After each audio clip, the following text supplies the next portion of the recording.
Welcome to Plus 2 Intell. This week we visit Nova Scotia on Canada's east coast. You may know Nova Scotia has the most bars and pubs in the world per capita, which is true, or that it was the birthplace of the donair, kerosene, and wood pulp paper. But here are 10 more interesting facts about Canada's ocean playground province. Number 1. The flag of Nova Scotia. Nova Scotia's flag was formed in 1858, taking inspirations from the Scottish flag and coat of arms. Even the Old English meaning of Nova Scotia means New Scotland.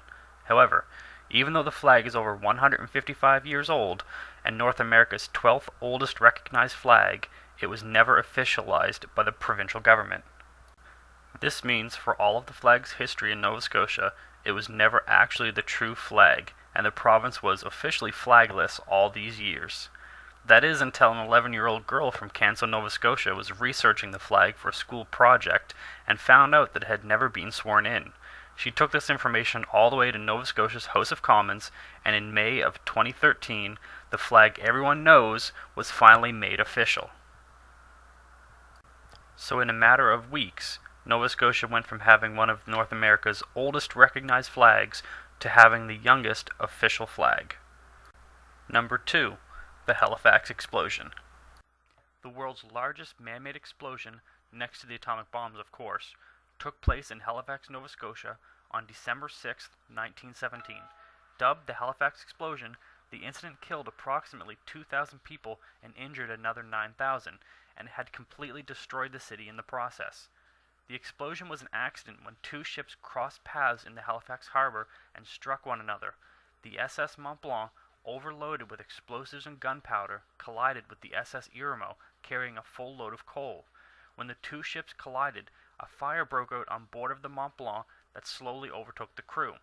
Approximately 20 minutes after the collision, the fire reached the hold where the gunpowder and explosives were held, and the ship detonated. The blast was the equivalent of 3 kilotons of TNT. Dishes rattled in homes as far away as 300 kilometers.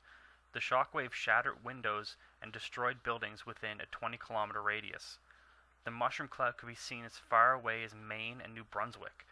The half-ton anchor of the Mont Blanc was thrown over 2 miles away from the explosion. The death and injury toll was high due to the fact that most people did not know what the ships were carrying for cargo. Many people left their homes and businesses to watch the fire and had no idea the ship was going to explode. To this very day, explosions around the world that involve massive infrastructure damage and loss of life are calculated and scaled using the Halifax Explosion, the atomic bombs being too high to properly scale with at about 7 times that of the Halifax Explosion. Number 3. Leased land. Although Canada has been its own free nation for many years now, there is still one area owned by Britain located in Halifax, Nova Scotia. Point Pleasant Park at the south end of the Halifax Peninsula is still technically owned by Britain and is under British control. The park is leased out to the Canadian government at the cost of 1 shilling per year. This lease has been active since 1866 and will last for 999 years, at the end of which the park may go back under British control, or, more likely, finally be sold to Canada or gifted. Sadly, Hurricane Juan of 2003 destroyed most of Point Pleasant Park. It's been a long road to recovery, but by the time the lease is back up, hopefully the park is back to its once beautiful state. Number 4. The oldest ferry service in North America. The ferry service connecting Halifax, Nova Scotia and her sister city Dartmouth, located on the other side of the Halifax Harbour, is North America's oldest running ferry service, and the second oldest ferry service in the world. The ferry was put into working order by Halifax founder Edward Cornwallis and was used to transport raw goods and people between the two settlements in 1752. In the beginning, the ferry was horse-powered and ran all night and day. Shift work for the horses, of course. 9 horses were used in the belly of the ferry and attached to a large wheel. The horses walked in a circle which turned a large paddle under the ferry for movement. The Halifax-Dartmouth ferry has had a long and mostly uneventful life. One quick fact though, late one night as the Halifax bars closed, a drunken man who lived in Dartmouth boarded the ferry to go home. Just before docking on the Dartmouth side of the harbour, the man pulled out a knife and stabbed all 9 horses. Now all the horses survived, and the man was arrested, but it also goes down in history as the very first stabbing on a public ferry. Number 5. Canada's Roswell. Shag Harbour, Nova Scotia has been dubbed as the Canadian Roswell after the 1967 sighting of a UFO that crash landed in the sea just offshore.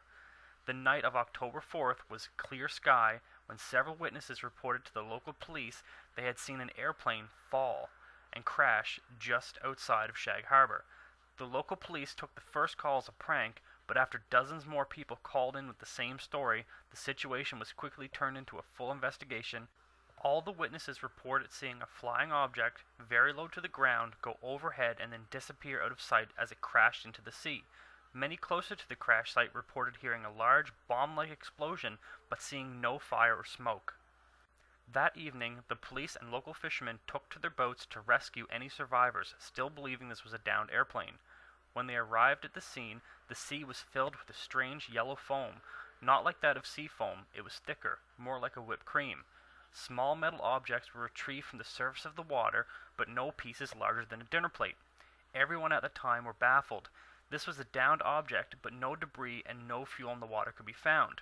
The search was called off until the morning when both daylight and backup could be used to help find the craft. The next day, both the Canadian and the American government had massive ships anchored just off the coast, and no local fishermen were allowed to enter the water. This ban was in place for several days, with the two governments just floating offshore. Many years later, in the early 2000s, an ex-government official came forward and stated that it was indeed an alien craft that had crashed into Shag Harbour that night, and the two government ships were there tracking the craft underwater. The ex-official says just before the team was put together to dive to the bottom of the harbour to investigate closer, the craft shot out to sea with such speed that it left both ships behind in a matter of minutes, and then off into the distance the craft shot out of the water and took off back into the air when all tracking was lost. Number 6. Canada's first two submarines. Canada's first two submarines were held in Halifax Harbour for many years after they were purchased from Britain.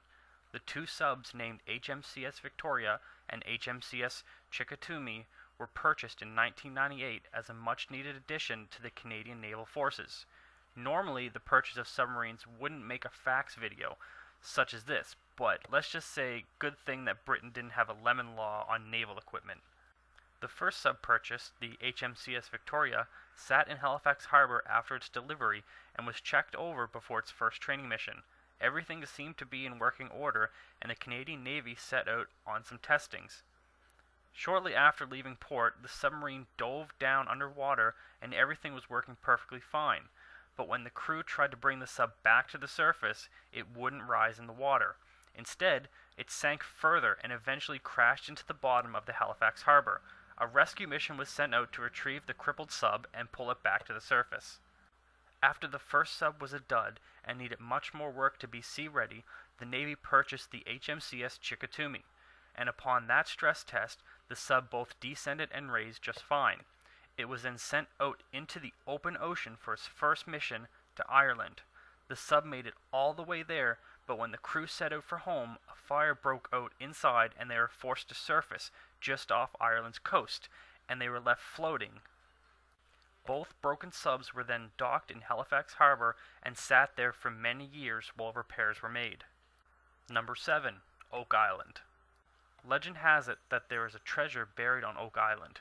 What exactly that treasure is and who buried it are both mysteries, but the phenomenon started back in 1795 when a young man living near Oak Island seen several lights on the island, perhaps from lamps, all night long.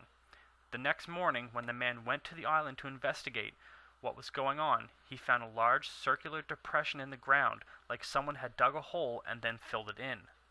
The man and his brother started to dig the next day, and after going down about 10 feet or so, they found a layer of wooden planks, all lined up in a row, meaning somebody had to have placed these planks there.